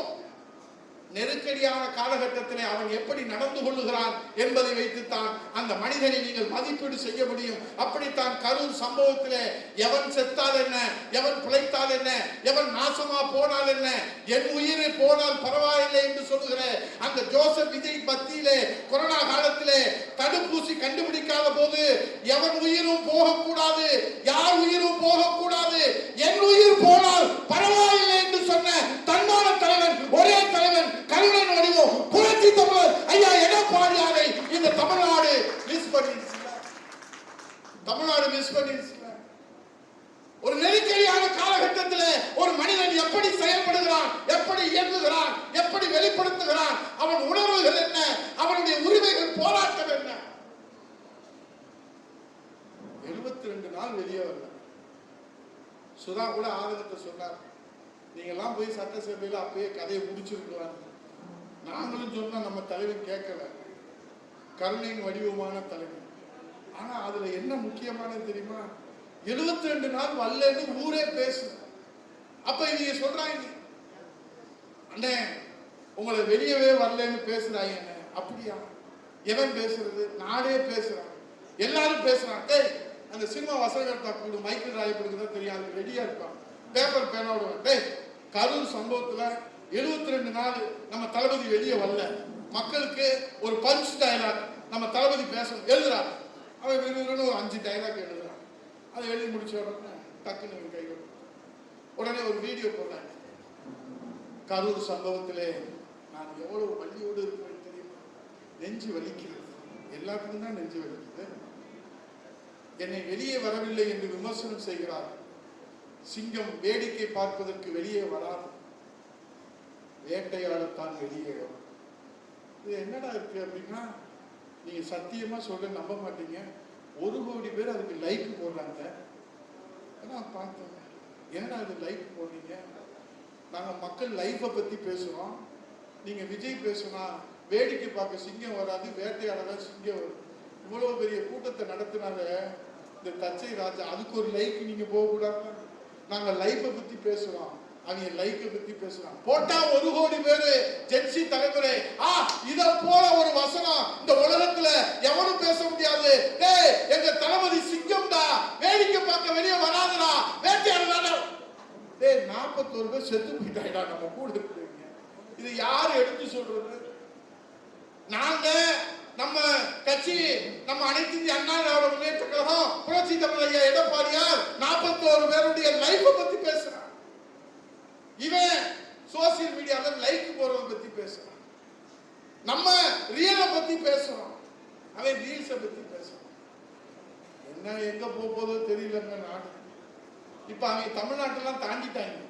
இப்ப ஆந்திரா, கர்நாடகா, தெலுங்கானா, மைக்கேல் ராயபுருக்கு தெரியும், இந்த இன்ஃப்ளூயன்சர், நெரேட்டிவ் செட் பண்றது, கண்டென்ட் கிரியேட்டர், இவங்கெல்லாம் அந்தந்த மொழியில வச்சிருக்கிறாங்க. அது ஒரு இதுல ஒரு டிவியில போடுறாங்க, இந்தியா டுடேல, ஆங்கில நாளிதழ். தமிழகத்திலே தளபதி Vijay, the chief minister of Tamil Nadu, Thalapathy Vijay, it's newly announced the old patient cannot pay the fees to the hospital because the chief minister of Tamil Nadu, Thalapathy, announced. என்னடா சொல்லியிருக்காங்க? தமிழ்ல சொல்லுங்கடா. இனிமேல் ஆஸ்பத்திரியில சிகிச்சை எடுத்து அவனாவது இறந்து போனா தனியார் மருத்துவமனையில யாருமே கட்டணம் செலுத்த வேண்டாம்னு நம்ம தளபதி அறிவிச்சுட்டாரு அப்படின்னு அங்க பேசிட்டு இருக்காங்க. சட்டால பாருங்க, ஆஸ்பத்திரி நடத்துறவங்க பூட்டிட்டா போறது. இது எவன் ஃபேக் வீடியோன்னு சொல்றது? இது செய்தியில போகுது, இத பாக்குறான், இத ஜென்சி தலைமுறை அதை நம்புறான். அதுல நல்லது கெட்டது பார்க்கிறது இல்ல, நிழல் எது நிஜம் எது என்று பார்ப்பதில்லை. அதே வணக்கத்திற்குரிய இளைய தலைமுறையே, நீங்கள் உண்மையின் பக்கம் வாருங்கள், தர்மத்தின் பக்கம் வாருங்கள், சத்தியத்தின் பக்கம் வாருங்கள். புரட்சி தலைவர் எம்ஜிஆர், புரட்சி தலைவி அம்மாவுடைய மறுவடிவமாக இருக்கிற புரட்சி தலைவர் ஐயா எடப்பாடியார் தான் இந்த தமிழகத்தை காப்பாற்ற முடியும் என்ற நம்பிக்கையோடு வாங்க. உங்களுக்கான எதிர்காலம் இங்க இருக்கிறவங்க எல்லாம் சொன்னாங்க, இந்த ஓடி போயிட்டாரு. அவன் ஓடி போட்டதுனால தானே ராமசுப்ரமணியம் மாவட்ட செயலரானாரு. அவர் எத்தனை கோயில போய் கும்பிட்டு இருப்பாரோ தெரியும். இப்ப அம்பாசமுத்திரத்துல எனக்கு வாய்ப்பு கிடைக்குமான்னு எத்தனை பேர் ஏங்கிட்டு. அவர் பாவம் என்னங்க செய்வார்? இனிமேல் யாராவது எஸ்ஐ சுப்பையா வந்தீங்க, எனக்கு பயங்கரமான கோவம். சாப்பாட்டுக்கே வழி இல்லைங்க அவருக்கு. 10 வீட்டுல 10 பாத்திரம் தேய்ச்சி தான் அவர் சாப்பிடணும். அவர் குடும்பத்துலாம் பசி பட்டினி. அப்படிப்பட்ட மனுஷன் வறுமையில இருந்து எப்படி அதிமுகவை காப்பாற்ற முடியும்? தெருவுக்கு போயிட்டாருங்க அதிமுக உழைச்சதுனால. அட சண்டால பாவியல, அண்ணா திராவிட முன்னேற்ற கழகத்துல அம்மா அவங்களை அமைச்சராக்குறாங்க 2011. அம்மாவுக்கு தீர்க்க தரிசனமா அன்னைக்கே தெரிஞ்சதுனாலதான் 2 மாசத்துல அவர் எடுத்து விட்டாங்க. அப்பயே விட்டுருக்கலாம் எடப்பாடி. அவரை கூட்டிட்டு வந்து மாவட்ட செயலர் கொடுத்து, எம்எல்ஏ கொடுத்து, அமைச்சரவை இருந்தா அவருக்கு அமைச்சர் ஆச்சுன்னா அவர் இந்த பேண்ட் வேற இதுல நிக்காது, இடுப்புல இப்படியே போகும். சார் நீங்க என்ன சொல்ல விரும்புறீங்க? எல்லாரும் சொல்லுங்க, ராஜினாமா பண்ணிட்டீங்க. ஏன்னா ஒரு கவுன்சிலர் ஆகுறதுக்கு அதிமுகல ஒரு வார்டுல கவுன்சிலர், இந்த வட்ட செயலாளர் எத்தனை சால்வை போட்டு கண்ணாடி போட்டு அவர் எவ்வளவு மேக்கப் போட்டு காலையில இருந்து ஒரு முயற்சி எடுத்துக்கிட்டு இருக்காரு. ஒரு அதிமுகவுல கவுன்சிலர்னா அவ்வளவு சாதாரணமா? அதிமுக அம்பாசமுத்திரத்துல எம்எல்ஏன்னா ஒரு சாதாரணமா? ஏன்டா ராஜினாமா பண்ணீங்க? என்ன கேடு வந்துச்சு உங்களுக்கு? அண்ணா திராவிட முன்னேற்ற கழகத்துக்கு எதிர்காலம் இல்லை என்று நீங்களா எழுதிக்கலாமா? இந்த திருநெல்வேலி சீமையிலே சத்தியம் செய்து சொல்லுகிறேன், மீண்டும் அனைத்து இந்திய அண்ணா திராவிட முன்னேற்ற கழகம் புரட்சி தலைவர் ஐயா எடப்பாடியார் தலைமையிலே அம்மாவின் ஆட்சி மலரும். என்ன நடக்காதுங்களா? எதுவுமே செய்யாத ஜோசப் விஜய் முதலமைச்சராக இருக்கிற போது இந்த நாட்டு மக்களுக்காக உடல் பொருள் ஆவி அத்தனை அர்ப்பணித்து உழைக்கிற என் சிங்க தலைவன் புரட்சி தமிழர் ஐயா எடப்பாடியார் அவர்கள் நிச்சயமாக உறுதியாக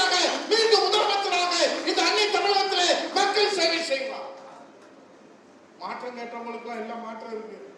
இதுல ஜெரால்டு பேசும்போது சொல்றாரு, ராமகிருஷ்ணன் சென்ட் ஜார்ஜ் கோட்டையில, இனிமேல் சென்ட் ஜார்ஜ் கோட்டையில இடத்த மாத்திட்டாங்க தம்பி, நாமக்கல் 10வது மாடிக்கு போயிட்டாங்க. இனிமேல் பேசுற போது சொல்லுங்க நாமக்கல் 10வது மாடியில அப்படின்னு பேசுங்க. ஏன்னு கேட்கிறேன். இந்த ரத்தன் பண்டிட்னு ஒருத்தன் ஜோசியக்காரன் அம்மாட்ட அடி வாங்கிட்டு ஓடுனாங்க. பிராடு பைய, உலகத்திலே பிராடு பைய அவன் சொல்றான், விஜய்க்கு அடுத்து பிரதமராக வாய்ப்பு இருக்கிறது. அது பக்கத்தில் இருக்க கேட்கிறான், அடுத்து என்ன ஆவார்? அடுத்து அமெரிக்காவினுடைய அதிபதியாக வருவார். அடுத்து என்ன ஆவார்? அடுத்து செத்து போயிடுவார். இது எனக்கு இந்த லூசு பயிர்களை வச்சுக்கிட்டு அதை 2 டிவி எடுத்து போடுறாங்க. பாத்தீங்களா பாத்தீங்களா ரத்தன் பண்டிட் சொல்லி, யாரா ரத்தன் பண்டிட், யாரா விஷ்ணு ரெட்டி, யாரா ஜான் ஆரோக்கியசாமி? இந்த தமிழ்நாட்டுக்கு அவனுக்கு என்ன சம்பந்தம்? இந்த மண்ணுக்கு அவனுக்கு என்ன சம்பந்தம்? ஆனா நாசக்கார பயிர்களா இந்த தமிழ்நாட்டை நாசகாரமாக்கி குடிக்க தண்ணி இல்லாம இந்த 2 மாசத்துல பஞ்சம் பசி பட்டினி என்று இந்த தமிழகத்தை அலைவிட்ட இந்த பாவத்துக்கு நீங்க சொந்தக்காரன். ஜான் ஆரோக்கியசாமின்னு ஒருத்தர் இருக்கான். அவன் தான் இவனுக்கு ஆலோசனை. அவன் யாருன்னா ஸ்டாட்டிக் டீமுக்காரன், சர்வே எடுக்கிறான். இந்த விஷ்ணு ரெட்டின்னு ஒருத்தர் இருக்கான். அவனுக்கு தமிழ்நாட்டு சம்பந்தம் இருந்துச்சு. இவங்க எல்லாம் பரவாயில்ல கூட நட்புல இருக்காங்க. ஒருத்தர் தாடி வச்சு ஒருத்தர் கண்ணாடி போட்டு இவன் தாங்க டெல்லி சிறப்பு பிரதிநிதினாங்க. இவருக்கு தெரியும் அவர் ஏதோ தயாரிப்பாளர், கர்நாடகாவில் பிறந்து ஆந்திராவில். அவனை போய் டெல்லி சிறப்பு பிரதிநிதி போட்டேன்னா கர்நாடகத்துல இருந்து எப்படி தனி தருவான்? நான் என்ன கேட்கிறேன், விஜய் அவர்களே, 8 கோடி தமிழர்களிலே தமிழகத்தினுடைய டெல்லி சிறப்பு பிரதிநிதியாக நியமிப்பதற்கு உங்கள் கண்களிலே ஒரு தமிழர் தென்படவில்லையா? கர்நாடகக்கார போய் போடுறீங்களே, ஏன்? உங்களுக்கு ஆணவம். நம்மளை எவன் கேள்வி கேட்க முடியும்? ஜனநாயகத்திலே என்னை யார் கேள்வி கேட்க முடியும் என்று நினைத்தவர்கள் எல்லாம் தமிழக அரசியல் வரலாற்றிலே மண்ணை கவி இருக்கிறார்கள் என்பதை ஜோசப் விஜய் அவர்களுக்கு தெரிவிக்க கடமைப்பட்டது. அவை இதெல்லாம் சாபக்கேடு. இப்ப தலைமைச் செயலகத்துல மாத்தலன்னு யார் அழுதான்? இங்க 10வது மாடி கொண்டு போறாங்க. என்னடான்னு கேட்டா, அவர் ஐஏஎஸ் ஐபிஎஸ் ஆய்வு கூட்டத்துல பார்த்தாரு, கடல் அங்க இருந்துச்சு. இனிமேல் கடலையே பார்த்துக்கிட்டே இருந்தா அவர் ஆட்சி நிலைக்கும். ஏன்னா மக்களை பார்த்துக்கிட்டே இருந்ததுனா ஆட்சி நிலைக்கும். அது அப்போ, இது இப்போ கடலை பார்த்துக்கிட்டே இருக்கணுமா? முதலமைச்சர் உட்கார்ந்து இருக்கிற போது கடலை பார்த்துக்கிட்டே இருந்தாருன்னா அவர் ஆட்சி நிலைக்கும். அதனால இப்ப போய் ராத்திரி போகலாம் அந்த வேலை செய்யறாங்க. அந்த நாமக்கல் கவிஞர் மாளிகையில 10வது மாடி கான்ஃபரன்ஸ் ஹால்ல அங்க இருந்து எல்லா துறையும் எடுத்து கலைவாணர் அரங்கத்துக்கு போகலாம்னு சொல்லிட்டாங்க. எவ்வளவு பெரிய மாற்றம் வரும்! ஏன்னா எடுத்தேன் கவனித்தேன் செய்யறது. கர்நாடகாவில் போய் பேசாதன்னு கூட்டணி கட்சிக்காரங்க பேசுறாங்க. கூட்டணி கட்சிக்காரங்களுக்கு இது வேணும். நீங்க யார முதலமைச்சர் கேட்டீங்க? 108 தானே இருக்கு, 118 வேணும்னு கவர்னர் சொல்றாரு. தனி பெரும்பான்மை நிரூபிப்பதற்காக 118 வா தம்பின்னு சொல்றாரு. இவர் விஜய் 4 தடவை போறாரு கவர்னரை பார்க்கறது. அவர் சொல்றாரு, தம்பி 4 தடவை வந்தாலும் சரி 40 தடவை வந்தாலும் சரி, ஒன்று இருக்கிறது 107, 118 வா, இல்லாட்டா வராது, போயிட்டு வா அப்படின்னாரு. என்னடா இப்படி சொல்லிட்டாங்க? அது பக்கத்தில் இருக்கான்னு சொன்னாங்க. தலைவர் கவலைப்படாது, நம்ம பிடிச்சிருவோம். எப்படி பிடிக்கிறது? நேர போனாங்க, ஸ்டாலினை முதலமைச்சர் ஆக்குங்கள் சொன்னவனை பூரா வலவீசி பிடிச்சாங்க. கூட்டணி கட்சியில இருக்காங்க. அவெல்லாம் சொன்னான், இல்லைங்க நான் ஸ்டாலின் முதலமைச்சர். அதெல்லாம் தேர்தலுக்கு முன்னாடிங்க. தேர்தலுக்கு அப்புறம் இனிமேல் விஜய் தான் முதலமைச்சர். அதுக்கு என்ன செய்வீங்க? சோபா தருவோம். அப்புறம் என்ன தருவீங்க? அமைச்சர் பதவி தருவோம். அப்புறம் என்ன தருவீங்க? தமிழ்நாட்டே உங்களுக்கு தர்றோம் அப்படின்னு சொல்லி எல்லாரையும் கூப்பிட்டு ஆட்சி அமைச்சுட்டாங்க. அது போய் தொலைங்க, எங்களுக்கு ஒன்றும் ஆட்சேபணம் இல்லை. ஆனால் என் வணக்கத்துக்குரியவர்களே, ஏ ஃபார்ம்ல பி ஃபார்ம், எனக்கு தெரிஞ்சு சுதா பரமசிவம் எத்தனை ஆண்டுகளா உழைச்சிட்டு இருக்காரு. இன்ன தேதி வரைக்கும் பொதுச்செயலாளர் ஏ ஃபார்ம் பி ஃபார்ம் கையெழுத்து போட்டு அதை வாங்கி தேர்தல் ஆணையத்தில் கொடுக்கணும்னு அவரும் உழைச்சிக்கிட்டே இருக்கிறார்.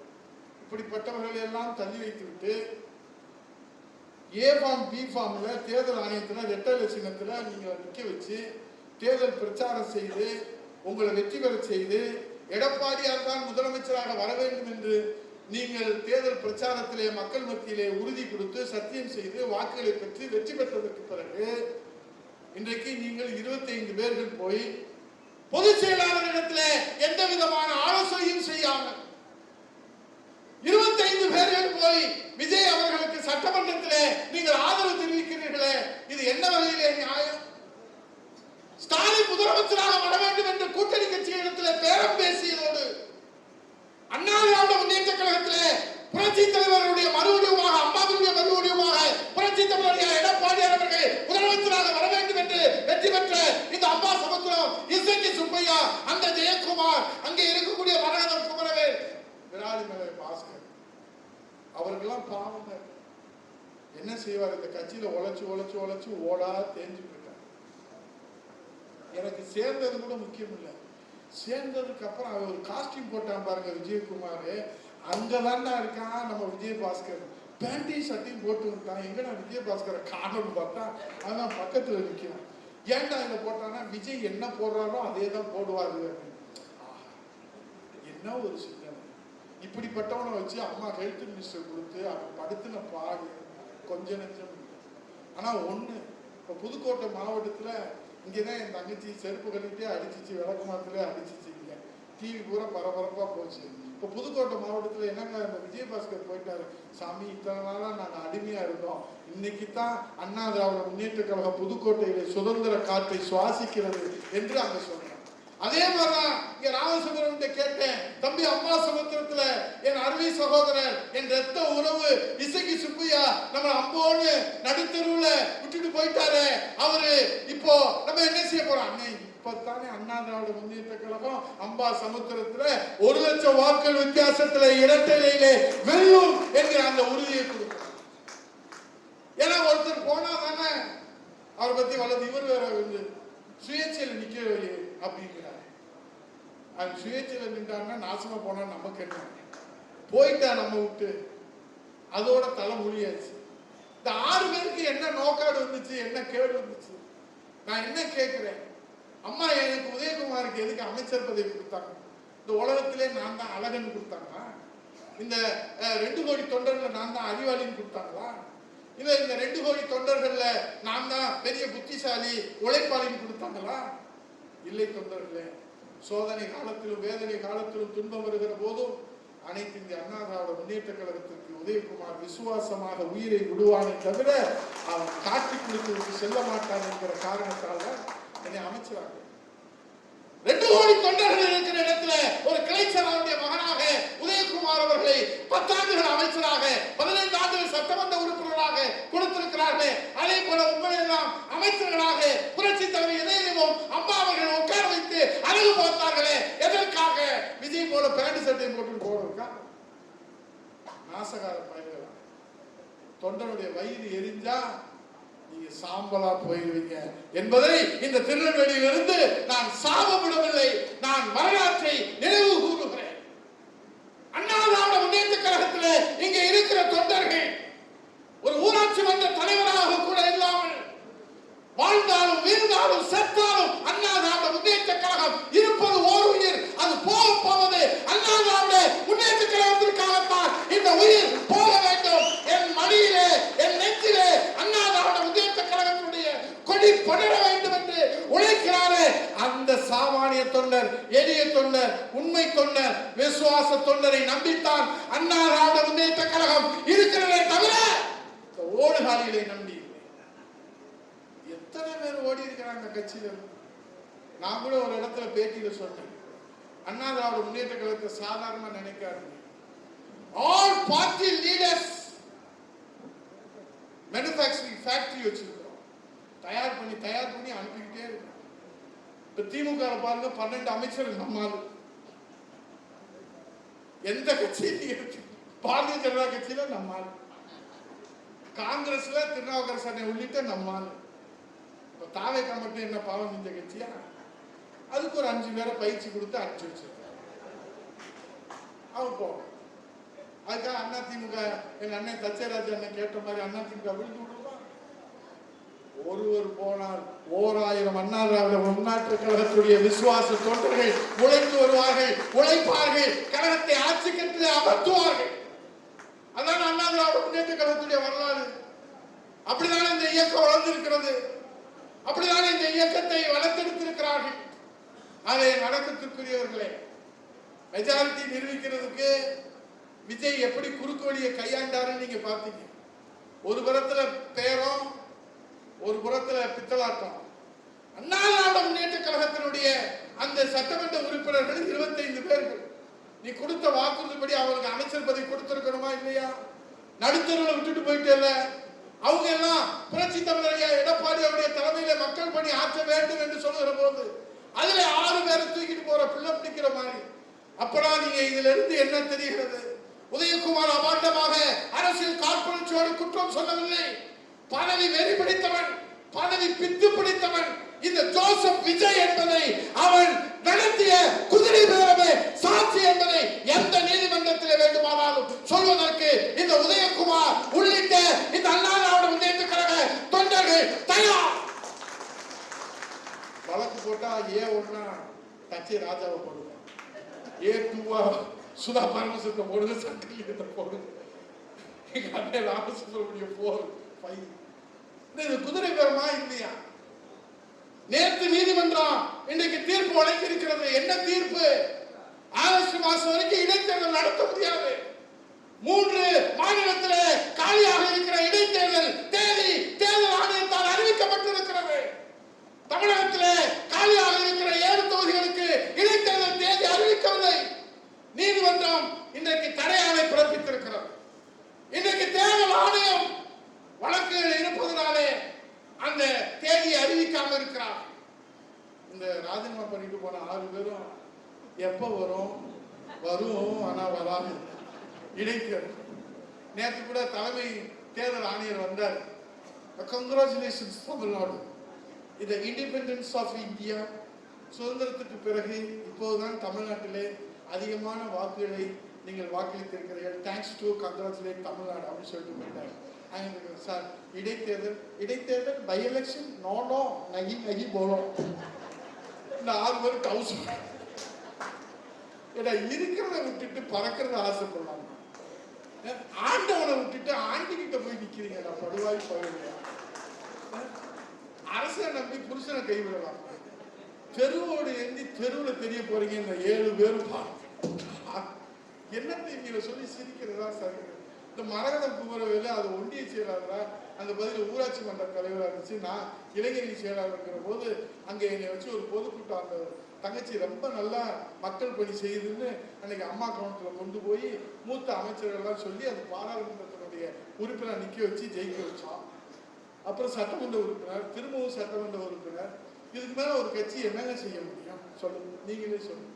அந்த அம்மா சொல்லுது, ஏனது நாங்க அங்க அந்த சட்டமன்ற உறுப்பினர் பதவி இருக்கிற வந்து கையெழுத்து போட்டு எடப்பாடி சொல்லுது, ஆனா என் உயிர் இருக்க வரைக்கும் உங்களை விட்டு போக மாட்டேன்னா, அவர் கூப்பிட்டாருன்னே நான் போயிட்டேன்னா அப்படின்னு கையெழுத்து போட்டுச்சு. நானே பரவாயில்ல, 47 பேர்ல 32 பேர் நம்ம கையெழுத்து போட்டுருக்காங்க, பரவாயில்லண்ணே அப்படின்னு நாங்களாம் உட்காந்து சந்தோஷப்பட்டு இருக்கோம். அங்க பார்த்தா 25 பேர் மாற்றி ஓட்டு போடுறாங்க. சரி, அவங்களுக்கு என்ன நெருக்கடியோ ஆண்டவங்களுக்கு தான் தெரியும். திரும்ப வந்துட்டீங்கல்ல, அப்பயாவது ஒழுங்கா இருக்கு. ஏன்டா ராஜினாமா பண்றீங்க? டே, காவிரியில தண்ணி வரலன்னு ராஜினாமா பண்ணீங்களா? இல்ல மின்சார கட்டணம் உயர்ந்துருச்சுன்னு ராஜினாமா பண்ணீங்களா? இல்ல தமிழ்நாட்டில் மின்சாரம் இல்லைன்னு ராஜினாமா பண்ணீங்களா? இல்ல ஜனநாயகம் இல்லைன்னு ராஜினாமா பண்ணீங்களா? இல்ல ஜனநாயகத்தோட ஓடணும்னு ராஜினாமா பண்ணீங்க? எதுக்குடா ராஜினாமா பண்றீங்க? நாங்க அமைச்சர் ஆகணும்ல, நான் அமைச்சர் இல்லைன்னா செத்தா போயிடுவீங்க. இப்ப நான் 10 வருஷம் அமைச்சரா இருந்தேன். நான் இன்றைக்கு பேசும்போதே தச்சை ராஜா என்ன சொன்னார், இளைஞர்களே வாருங்கள், ஜென்சி தலைமுறையே வாருங்கள், உங்களுக்கு நாங்க வழிகாட்டுறோம், உங்களுக்கு ஆலோசனை சொல்றோம், உங்களுக்கு வழி விடுறோம், உங்களுக்கு அரியணை தர்றோம் அப்படின்னு பேசும்போது சொன்னார். ரொம்ப தெளிவா சொன்னார். நாங்களும் அதான் சொல்றோம். அண்ணா திராவிட முன்னேற்ற கழகத்திலே எம்எல்ஏ ஆவதோ அமைச்சர் ஆவதோ முக்கியம் அல்ல. அண்ணா திராவிட முன்னேற்ற கழகத்திலே கடைக்கோடி தொண்டனாக இருப்பது என் வாழ்நாளின் பெருமை என்பது.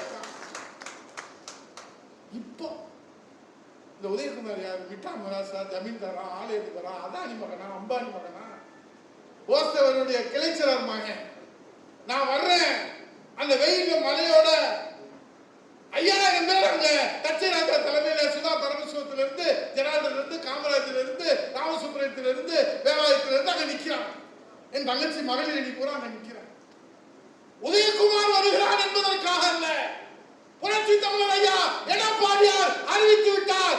புரட்சி தமிழர் ஐயா எடப்பாடியார் பொதுச் செயலாளருடைய தூதுவராக யார் வந்தாலும் அவர்களை சிவப்பு கம்பளம் விரித்து நாங்கள் வரவேற்போம் என்கிற அந்த வரவேற்பு காட்சி.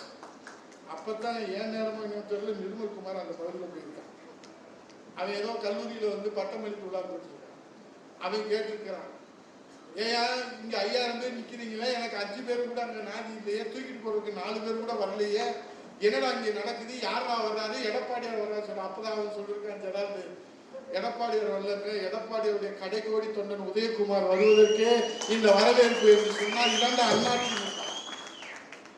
என் நண்பர் ஒரு அமைச்சர் இங்க கோவில்பட்டியில என்னை கேட்காம அவர் சாப்பிட கூட போக மாட்டார். கோவில்பட்டியில எல்லாரும் அலர்ட் ஆகிடுவாங்க. திடீர்னு பார்த்தா அவர் என்னை மன்னிச்சிருங்க அப்படின்னு போயிட்டார். சரி, அவருக்கு என்ன நெருக்கடியோ ஆண்டவனுக்கு தான் தெரியும். இப்ப அங்க இருந்துட்டு இவர் சொன்ன மாதிரி சொல்றாங்க.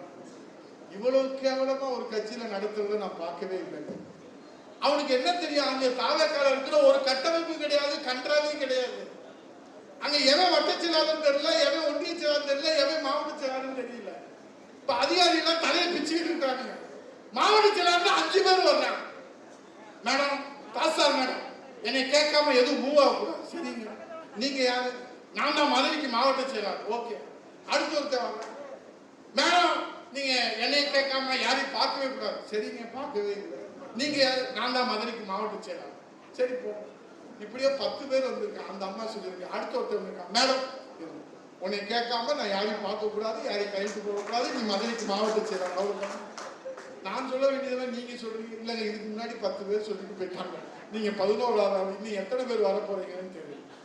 அப்பதான் வெளியே இருந்து நாங்க விசாரிக்கிறோம். அது என்னன்னு விசாரிக்கிறான்னா, இவன் அறிவிச்ச மாவட்ட செயலாளர், இவன் அறிவிக்க போற மாவட்ட செயலாளர், அவனை வந்து இனிமேல் சொல்ல போறோம்.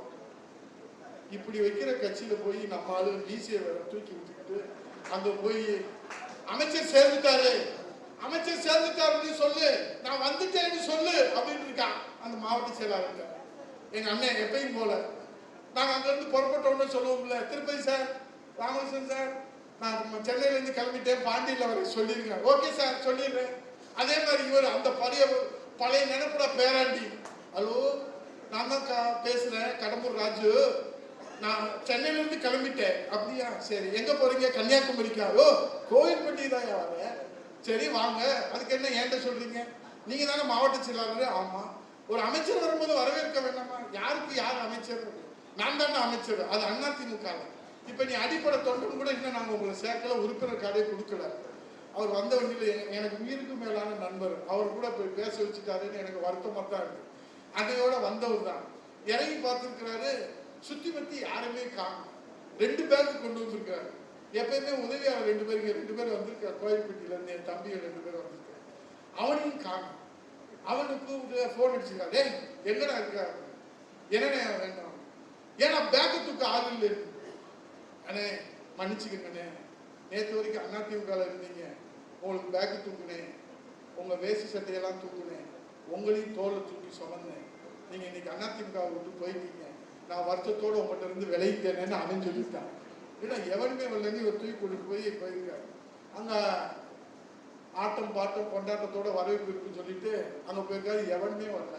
போன் அடிச்சிருக்காரு. அவன் சொல்லியிருக்கான் மாவட்ட செயலாளர், நீ எங்க கட்சியில சேர்ந்திருக்கிற, நீ விஜயை பார்த்தாலும் சரி, புஷியை பார்த்தாலும் சரி, நேர என்னைய வந்து பார்த்து சால்வை போடு, அதுக்கப்புறம் நான் வர்றதா வரலையான்னு அப்புறம் முடிவு பண்றேன்னு. இந்த நிலைமை தேவையாகும். எப்படி இருந்த மகாராஷ்டிரா இருக்க வேண்டிய இடத்துல இருந்தா தான் யாருக்கும் மரியாதை.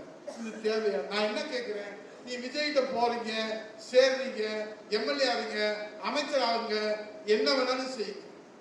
ஆனா இந்த அண்ணா திராவிட முன்னேற்ற கழகம் என்கிற மாபெரும் இயக்கத்தை தொடங்கியது யார்? மன்னாதிமன்றம் மக்கள் தலைவர் பொன்மன தலைவர் புரட்சி தலைவர் தொடங்கிய இயக்கம். புரட்சி தலைவர் இளைஞர் அம்மா அவர்கள் தன் உயிரையை பணைய வைத்து அர்ப்பணித்து தன் உயிரை தியாகம் செய்து இந்தியாவிலே 3வது மாபெரும் இயக்கமாக இந்த இயக்கத்தை வழிநடத்தினார்கள். அவருடைய மறுவடிவமாக புரட்சி தமிழர் ஐயா எடப்பாடியார் அவர்கள் உடல் பொருள் ஆவி அனைத்தையும் இந்த அண்ணா திராவிட முன்னேற்ற கழகத்திற்காக அர்ப்பணித்து உழைத்துக் கொண்டிருக்கிறார்கள். அந்த தந்த தலைவருக்கு நீங்கள் இடையூறு செய்யலாமா? இப்ப என்ன பிரச்சனை? வாக்காளர் தகராறா, வரப்பு தகராறா, சொத்து தகராறா? எதுவும் இல்லை. இப்ப இங்க இருக்கிற எல்லாரும் சொன்னாலும் கேட்பாரு, நான் சொன்னா கேட்பாரு, தங்கச்சி சொன்னா கேட்பாரு, அண்ணன் சொன்னா கேட்பாரு. அது அரசியல் உள்நோக்கம் இருந்தா கேட்க மாட்டேன். இப்ப மருது சுப்பிரமணியன் இருக்காருல்ல, பேசுற போதெல்லாம் சொல்றாரு, நான் வீடியோல பார்க்கிறேன். என்னை பொதுச் செயலாளரிடத்திலே அறிமுகப்படுத்திய அண்ணன் சுதா பரமசிவம் என்னை ஆளாக்கி என்னை மாவட்ட செயலாளராக்கின அண்ணன் பொதுச் செயலாளரிடத்திலே ஒன்னே அவருக்கு தெரியும்பா, அவர் உனக்கு தெரியும், சுதா பரமசிவத்துக்கும் தெரியும், எங்களுக்கும் தெரியும், எல்லாத்துக்கும் தெரியும். ஆனா சுதா பரமசிவம் சொன்னதை கேட்டது மாதிரி அவர் போடுவார். இப்ப என்னைய துணைத் தலைவர் பக்கத்துல உட்கார வச்சார். எல்லாரும் சொன்னாங்க, உனக்கு நான் தான் சொன்னோம், நான் தான் சொன்னோம். இதுதான் அண்ணா திராவிட முன்னேற்ற கழகம். எல்லாத்திலும் ஜனநாயக முறைப்படி கலந்து ஆலோசித்து ஒரு முடிவு எடுப்பதுதான் ஜனநாயக தலைவன். அதைத்தான் புரட்சி தமிழர் ஐயா எடப்பாடியார் அவர்கள் செய்கிறார். ஒரு தடவை கேட்கலன்னா என்ன செய்யறது? ஒரு தடவை மறுத்து சொல்லிட்டா என்ன சொல்றது? இப்போ பொது நலத்தோட நம்முடைய சுதா பரமசிவம் சொன்னதுனால ராமசுப்ரமணியம் மாவட்ட செயலாளர் போட்டார். இப்ப உள்நோக்கத்தோட சுதா பரமசிவம் சொல்றாரு அப்படின்னு அவருக்கு தெரிஞ்சு அவர் அதுக்கு மறுத்து சொன்னா உடனே சுதா பரமசிவம் பேசிய படிச்சுக்கிட்டு நான் யாரு தெரியுமா பேட்ட ரவுடி கட்சிய ரெண்டா என்ன ஆச்சு? நேற்று வரைக்கும் நீ சொன்னதானே போட்டேன், நேற்று வரைக்கும் நீ சொன்னதானே எம்எல்ஏ நிறுத்தினேன். ஒன்னே ஒண்ணு மறுப்பு சொல்றதுக்கு உடனே கட்சியை ரெண்டாக்கு, கட்சியை மூணாக்கு, பத்திரிக்கையாளர் வாங்க, அதிமுக இல்ல நாசமா போச்சு. நீ போனேன்னா அதுக்கேண்டா கட்சியை சொல்ற? அவருக்கு என்ன எல்லாத்துக்கும் சொல்றதுக்கு ஆமாஞ்சாமி போட்டான். அப்படி ஆமாஞ்சாமி போட்டா கட்சி எப்படி நிர்வாகம் பண்றது? இந்த மாதிரி உழைக்கிறவங்களுக்கு என்ன ஆகுது? 9 மணிக்கு வந்தவங்க 2 மணி வரைக்கும் உட்கார்ந்து இருக்கீங்க. இந்த ஒரு கவுன்சிலர் இருந்து சுதா பரமசிவம் எங்களை பூரா வீட்டுக்கு கூட்டிட்டு போனாரு. நாங்க எல்லாரும் போனோம். ஒரு விசுவாசத்தை அன்னைக்கு பாக்குறேன். என் தங்கச்சி 2 பேர் கவுன்சிலர் எடப்பாடி படத்தை நெஞ்சில வச்சுக்கிட்டு என் தலைவன் படம் இங்க இல்லைன்னா எவன் படம் இருக்க கூடாதா அப்படின்னு சொல்றாங்க. அதான் விசுவாசம். அவர் பார்க்கும் போது மட்டும் படத்தை பிடிச்சுக்கிறது. அவர் அங்க போனதுக்கு போய் அங்கிட்டு போய் போடுறாரு. இதுவா விசுவாசம்? வணக்கத்திற்குரியவர்களே, வாழ்ந்தாலும் வீழ்ந்தாலும் செத்தாலும் அண்ணா திராவிட முன்னேற்ற கழகம் தான். இருப்பது ஓர் உயிர், அது போக போவது அண்ணா திராவிட முன்னேற்ற கழகத்திற்காக போனால் அது வரலாறு. ஆகவே அந்த வரலாறை நீங்கள் படைக்க வேண்டும்.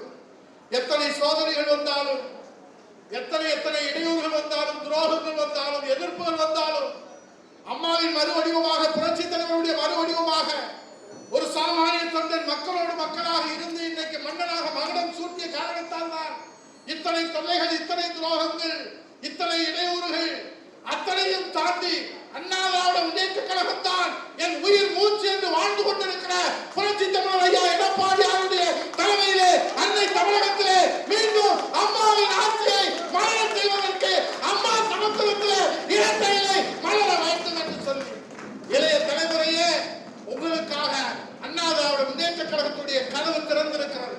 புரட்சி தமிழர் ஐயா எடப்பாடியாருடைய இளைய கதவு திறந்திருக்கிறது. உங்களை ஆளாக்கி அழகு பார்ப்பதற்காக அண்ணா திராவிட முன்னேற்ற கழகத்துடைய அரியணை இளைய தலைமுறைக்கு, ஜென்சி தலைமுறைக்கு தயாராக இருக்கிறது.